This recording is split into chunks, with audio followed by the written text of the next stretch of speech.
So, ladies and gentlemen, I want to talk about a topic that I've never really heard touched on. When things are not going right in a situation and a person is looking for an opportunity out, whether it's relationships, whether it's a job, whether it's the city they live in, people say things like, the grass always looks greener on the other side. True. And then people will go on to further say stuff like, well, if you water your grass will be green too. True. However, there's one thing that folks are missing. Not all grass is created equal. So some grass is better than others. Some grass needs to be watered very little, and some grass is high maintenance. Now, let me paint this visual for you.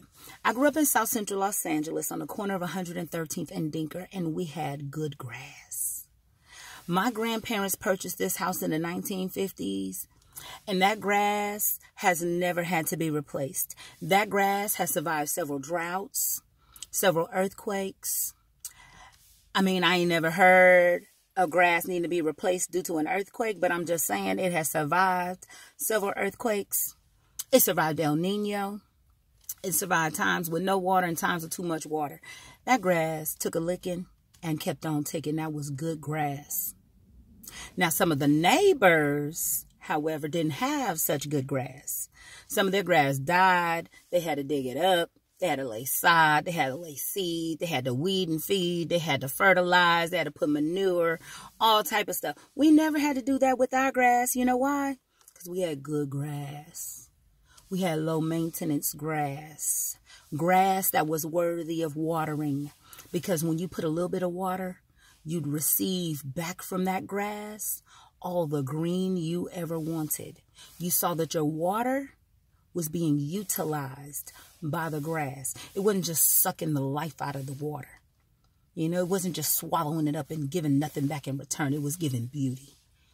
Pure beauty in return. Now, I'm thinking about this because, you know, as I said in the beginning, like people say this in terms of jobs, in terms of relationships. You know, if you water your grass will be green too. But sometimes you water your grass and it still don't get to be green because you don't have good grass. You got to make sure you got good grass that's worthy of your water. Because you know your water bill gonna go up. So you got to make sure that your grass that you watering is worthy of the water, of the time you spend with your thumb in that hose, spraying that water on that grass. And with the money that you're going to pay extra on your water bill, you got to make sure that your grass is worth it. You don't want to waste the water. You know, there's still a drought in some places. So you can't be wasting water on bad grass. So, as I think about relationships, you know, some relationships are easy.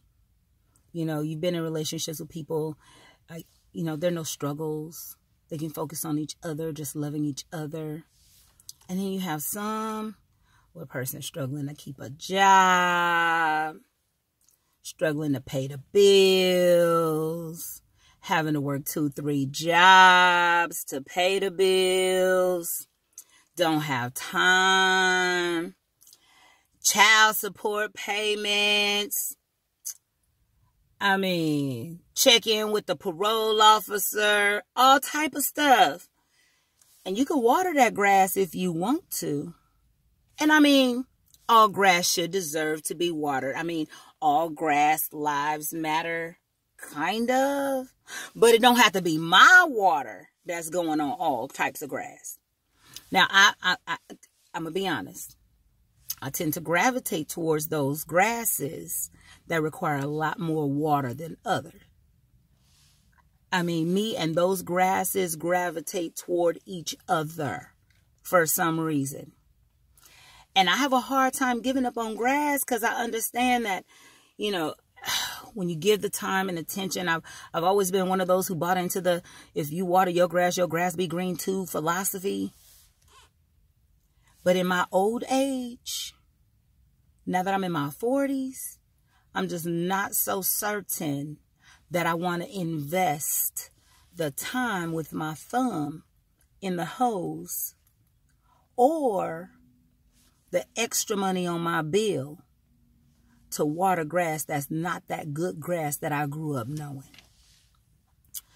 So similarly with jobs, people say,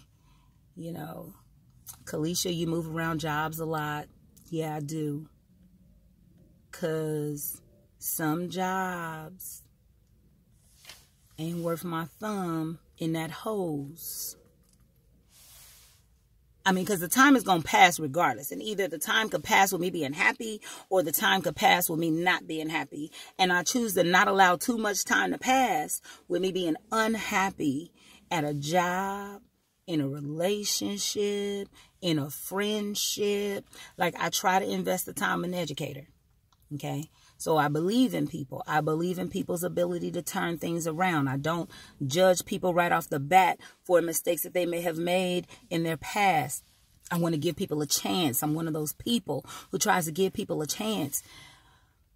But more times than not, I find I've wasted my time with my thumb in that hose. And I wasted my money and my energy on some grass that just ain't ready to be green. The grass just ain't ready to be green. And no matter how much I want that grass to be green, I can't make that grass green. I just can't. So, ladies and gentlemen, choose for yourselves. Decide for yourselves if the grass is worthy of watering with your water, with your time, and with your money.